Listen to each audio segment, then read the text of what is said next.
Salam sejahtera bagi kita semua. Kami dari Angkatan 44 Kelompok 3, peserta pelatihan dasar CPNS Kabupaten Humbang Hasundutan. Adapun anggota kelompok terdiri dari Imaniar, Irma, Lilis, Lorina, Maya, Medis, Mesra, Mustika, Nenda, dan Oktaria. Pada kesempatan ini, kami akan memaparkan isu kontemporer mengenai narkoba. Berikut penjelasannya. Narkoba adalah akronim narkotika, psikotropika, dan zat aditif lainnya. Tindak pidana narkotika adalah kejahatan induk atau kejahatan permulaan dan tidak berdiri sendiri.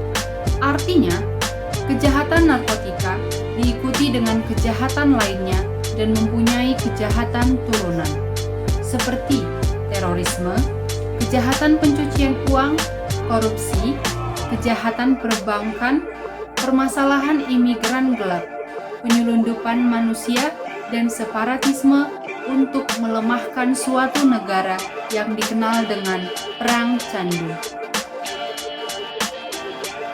Presiden Insinyur Haji Joko Widodo menyebutkan bahwa Indonesia darurat narkoba, kemudian memerintahkan kepada seluruh jajaran pemerintah, baik kementerian atau lembaga, termasuk pemerintah daerah, baik provinsi maupun kabupaten kota, khususnya Badan Narkotika Nasional Republik Indonesia atau kita kenal dengan BNNRI, sebagai agen pelaksana dan atau motor penggerak dalam pencegahan dan pemberantasan penyalahgunaan dan peredaran gelap narkotika atau P4GN di Indonesia.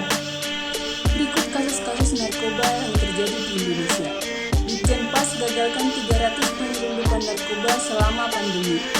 Transaksi narkoba via online meningkat selama pandemi COVID-19. Selundupan heroin dalam organ tubuh, modus baru di Jabar. Selanjutnya ada kasus 8 public figure yang tertangkap kasus narkoba sepanjang tahun 2021, termasuk yaitu Coki Pardede. Kemudian ada kasus maraknya penyalahgunaan narkoba di kalangan remaja. Kasus narkoba di Indonesia pada tahun 2019 sebesar 3,7 juta jiwa. Kasus penyalahgunaan narkoba di kalangan pelajar dan mahasiswa sebesar 2,3 juta jiwa. Artinya, ada sekitar 60% kasus penyalahgunaan narkoba yang dilakukan oleh generasi muda bangsa ini. Hal ini tentu sangat mengkhawatirkan. Oleh karena itu, kasus penyalahgunaan narkoba ini perlu dianalisis lebih lanjut untuk ditemukan solusi yang terbaik untuk memecahkannya. Dari kasus-kasus yang terjadi di Indonesia, dapat kita angkat 5 isu yang akan kita identifikasi dengan menggunakan metode APKN. Yang pertama, semakin banyaknya public figure yang terjerat kasus narkotika. Yang kedua, semakin maraknya penyelundupan narkotika di lapas. Yang ketiga, semakin banyaknya modus penyelundupan heroin atau narkotika. Yang keempat, semakin maraknya penggunaan jasa online untuk pengiriman narkotika. Dan yang kelima, semakin banyaknya penggunaan narkotika di kalangan remaja. Sehingga dari kelima isu tersebut dapat kita angkat isu prioritas yang akan kita analisis dengan menggunakan metode USG. Dari keempat isu tersebut akan dipilih isu mana yang paling prioritas dengan menggunakan metode USG. 1. Maraknya penyelundupan narkotika di lapas. Urgensinya 3, seriousness-nya 3, growth-nya 3, jumlahnya 9. Yang kedua, semakin banyaknya modus penyelundupan heroin atau narkotika. Urgensinya 5, seriousness-nya 4, growth-nya 4, jumlahnya 13. Yang ketiga, semakin mudah peredaran narkotika dengan jasa pengiriman online. Urgensinya 5, seriousness-nya 5, growth-nya 5, jumlahnya 15.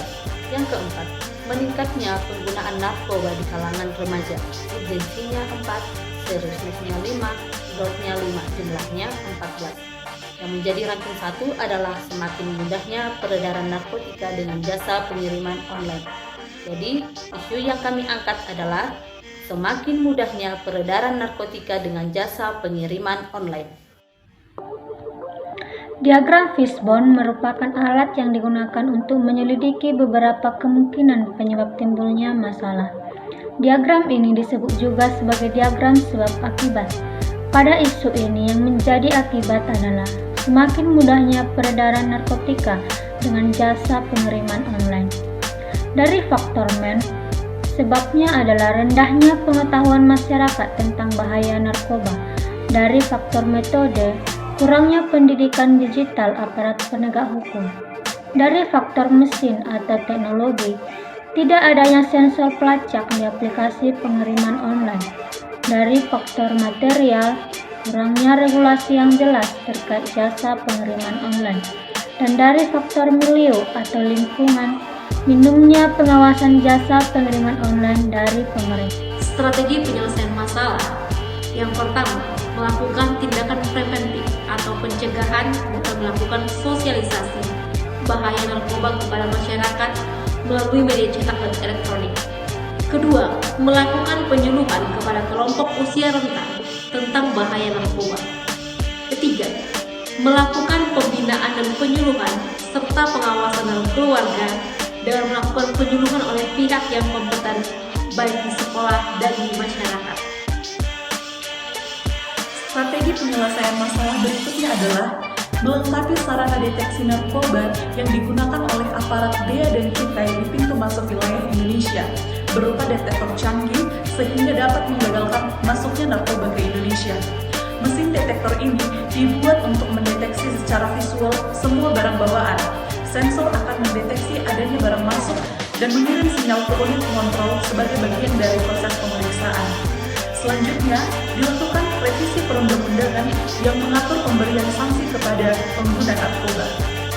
Strategi penyelesaian masalah yang ketujuh, perlunya meningkatkan kualitas pendidik Polri di bidang pendidikan digital. Yang kedelapan, perlunya peningkatan sarana dan prasarana pendukung guna lebih memberdayakan Polri dalam mengungkap kasus narkoba. Dan kesembilan, perlunya adanya regulasi yang mengatur pengiriman online. Demikianlah pemaparan singkat dari kelompok kami mengenai analisis isu peredaran narkotika, sehingga didapat isu prioritas semakin mudahnya peredaran narkotika dengan jasa pengiriman online. Semoga informasi ini dapat bermanfaat bagi kita semua. Sekian dan terima kasih.